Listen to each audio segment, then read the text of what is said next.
Hello everyone.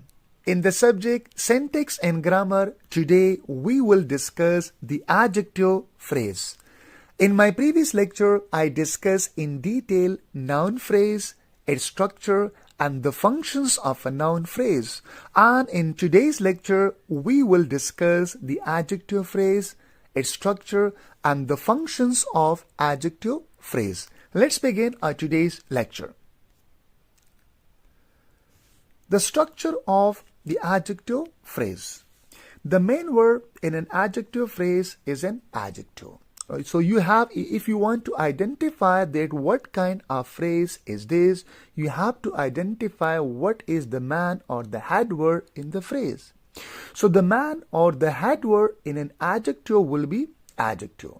It can be only just adjective, or there can be a pre-modifier or post-modifier, no matter.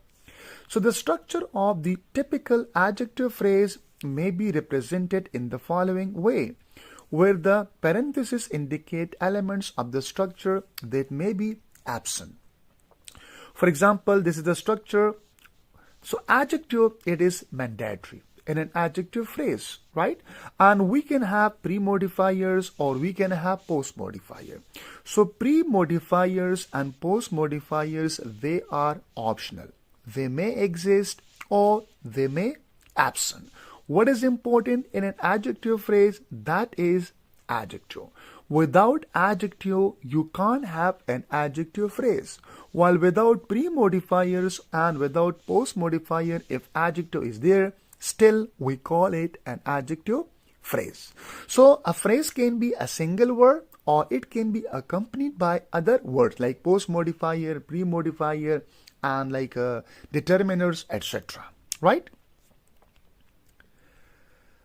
Modifiers qualify in some respect what is denoted by the adjective, and they are optional. As I told you that here we have pre-modifiers and post-modifiers in an adjective phrase, they are optional. So the pre-modifier comes before the adjective and the post-modifier comes after it. So from the name, like pre-modifier, it comes before an adjective. Post-modifier, post mean after. So post-modifier, that comes after the adjective. Some post-modifiers complete what is implied in the meaning of the adjective. There might be some post-modifiers which will complete what is implied in the meaning of adjective. So it means that then they are mandatory. They are important. For example, if we say that Tom is afraid, we intend this to mean that Tom is filled with fear in some respect. So the post modifier specify in what respect. Like for example, if you say that Tom is afraid, right? So it means that the meaning of this afraid can be completed when we add a post modifier. Tom is afraid of spider, or Tom is afraid for his job, or Tom is afraid to say anything, or Tom is afraid that no one will believe him. So sometimes we require post modifiers to complete the meaning of adjective which is implied in an adjective. So if we say that Tom is afraid, right? So still somebody is waiting that he's afraid of what? Then you will say that Tom is afraid of spider. So of spider, of his job, to say anything, that no one will believe him. These all are post modifiers. I hope you got it. Now, a few adjectives, at least in certain senses, must have a post modifier. As I told you that without a post modifier, the meaning of an adjective cannot be completed. So, Mary is fond of children. As I told you that not all the time, but sometimes there are a few adjectives for which post modifiers are important, right? So, for example, if you say that Mary is fond of children, if you just say that Mary is fond, right? So somebody might ask you that what is she fond of? So of children. So what is of children? It is a post modifier, and it modifies what? Found. So Mary is fond of children. It's important. Or I am aware that he is abroad. So here we have aware, what is an adjective. If you say that I am aware, so somebody is waiting for that, what are you aware of? If you say that he is abroad, then the meaning of this adjective will be completed, that I am aware that he is abroad. So that he is abroad is a post modifier which completes the meaning of adjective aware, right? So the contract is subject to approval by my committee. So here we have subject. Subject is what? It is an adjective. If you say the contract is subject, subject of what? Then you say that to approval by my committee. So to approval by my committee, that is a post modifier, right? Some adjectives, they take obligatory post modifier resembles verbs in their meaning. So some adjective which obligatory take post modifier, they resembles verbs in their meaning. For example, Tom fears that no one will believe him. It is the same of that Tom is, like here we talked about, if you remember, that Tom is afraid of spiders, or Tom is afraid for his job. So instead, if we say that Tom is afraid of spider, so we can say that Tom fears that no one will believe him. Okay, if you remember, so on previous slide we talk about that, where it was, let me show you.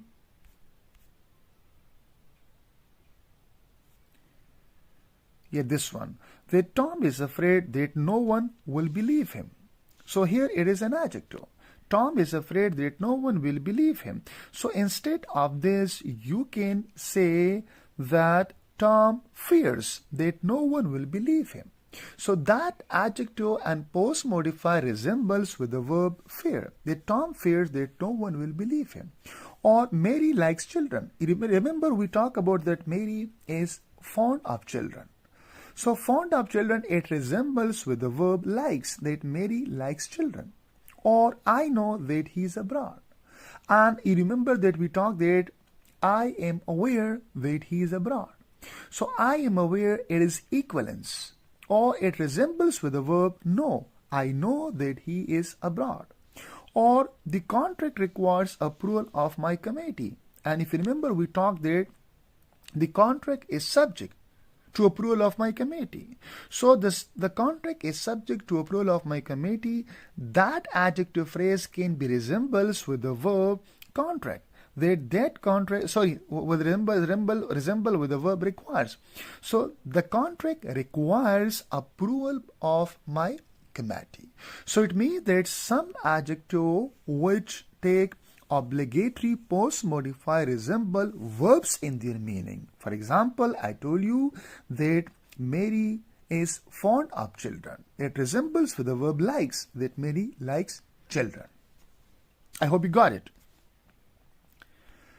Here are some examples of possible structure of adjective phrase. How we structure adjective phrase. We can structure adjective phrase, adjective happy. We can have only adjective, one word happy, still it is adjective phrase.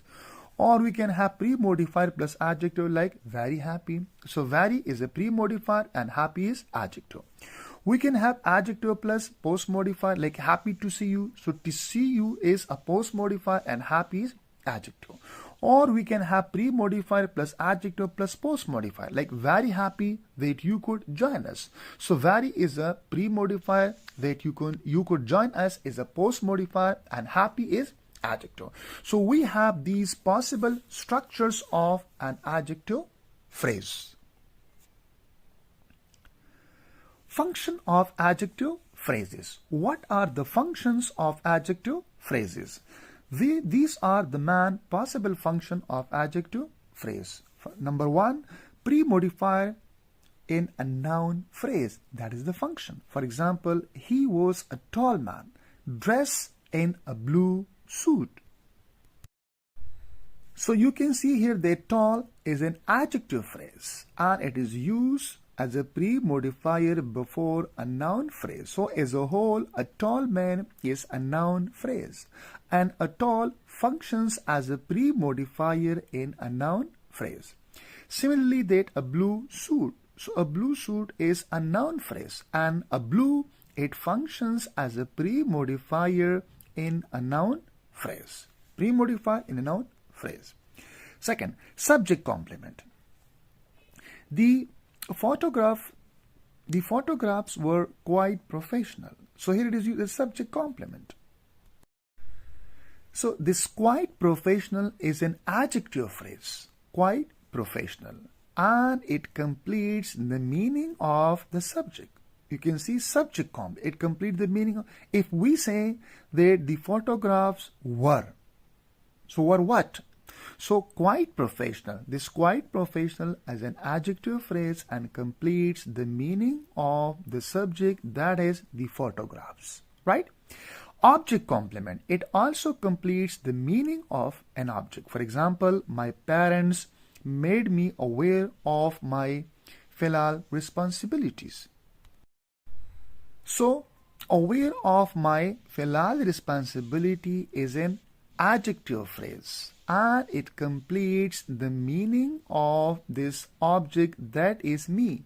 That's why we call it object complement. It functions as an object complement. You can see me is an object and it completes the meaning of this object, me, aware of my filial responsibility. So aware, we have of my filial responsibility is a post modifier of this adjective aware. So as a whole, aware of my filial responsibility is an adjective phrase, complete the meaning of object, me. And post modifier in a noun phrase. It functions as a post modifier in a noun phrase. For example, the OS2 makes good use of the memory available. So available is used here what? As a post modifier in a noun phrase, that is memory. Right? So it functions as a post modifier of a noun phrase. As a whole, memory available, that is a noun phrase. But available is used as a post modifier of the memory noun. Right? Indefinite pronouns such as somebody requires the adjective phrase to follow them. You should choose somebody older. Right? You can't say that you should choose somebody. You must use here an adjective phrase, older. You can see indefinite. What is indefinite pronoun here? That is somebody. Indefinite pronoun replaces indefinite noun. So this is indefinite pronoun, right? And it requires an adjective phrase older to complete its meaning. Okay? Or I bought something quite expensive today. So I bought something. So something that is followed by quite expensive, which is an adjective phrase. So these indefinite pronoun, they are usually followed or they require what? Adjective phrase. There are also some set of expressions, mostly legal or official designation, where the adjective follows the noun. Adjective follows the noun. Most often we use adjective plus noun. We say that a nice student or intelligent student. Adjective plus noun. But in some, like in legal or official designation, the adjective follows the noun. First a noun is used and then adjective is used. For example, here apparent attorney general. So in this attorney general, the first one, attorney, it is a noun and general is adjective. It should be general attorney, adjective plus noun, but it is a noun plus adjective. Or court martial, we have court martial, notary public. So in court martial, what we have? Court is a noun and martial is an adjective, but it comes in like legal terminology and official designation. So thank you so much. It was all about adjective phrase, and in next lecture we will discuss adverb phrase, its structure and the functions of adverb phrase. Please provide your valuable comment and don't forget to subscribe and like the channel. Thank you so much.